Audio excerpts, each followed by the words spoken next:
In my daily work with Nectify as salesperson, I'm constantly reviewing business websites. And it is pretty obvious that there is a wide opinion of what goes into making a good business website. So today what I'm going to do is I'm going to tell you the things that I think should be on every effective B2B website.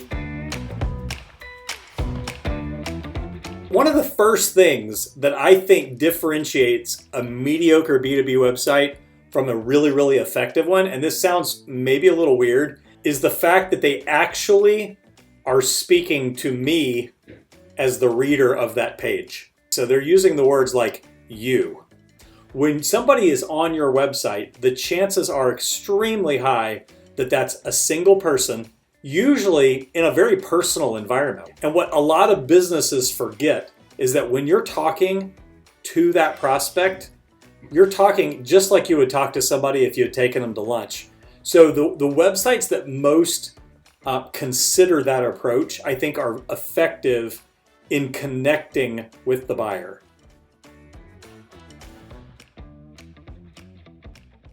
Here's how a lot of B2B websites are created. Someone in the business says, we need a new website. So we go find some really cool looking websites. And we go, oh, company X over here, they have a cool looking website. So we're going to copy that. Somebody contact the sales team and maybe they've got some sales brochures. Let's see. And what I'll do is I'll just copy over the text from the last website. Most likely the copy and the images, everything is about you as the company. As a reader, as a person trying to figure out, have I found somebody who can help me manufacture this particular device? You haven't really told me anything. The idea is to take what the person who's looking at the screen is trying to figure out and make everything in your website about that person.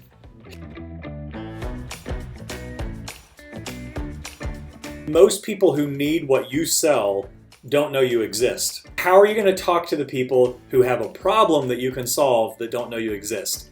You have to talk about things that aren't directly what your company does. You have to talk about problems that you can solve. The only place it really makes sense for that content to live is on a blog.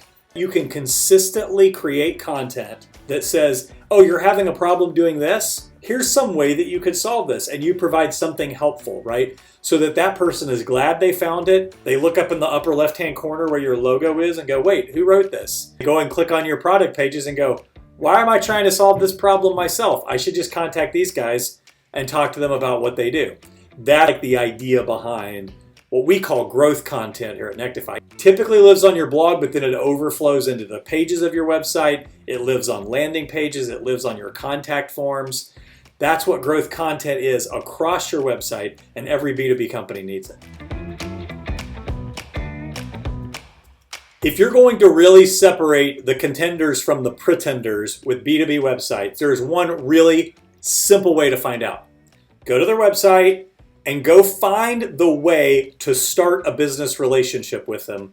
This is what the pretenders do. You're going to see a Contact Us button. And when you click on Contact Us, there's going to be a very boring form, and it's just going to say name, message, and email or phone number. That's a sign that that company does not need new business.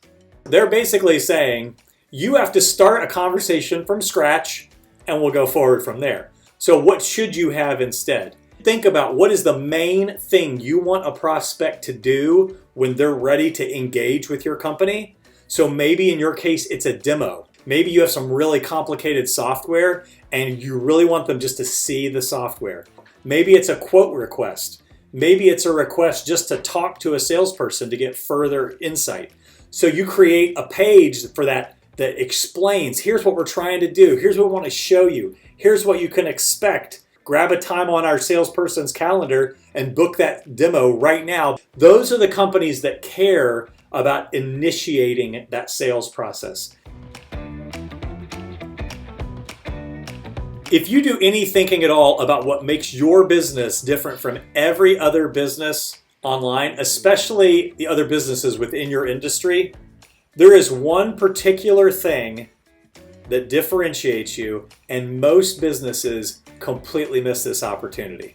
It's your people. Your people are what make your business different. Maybe you think you have a fantastic product.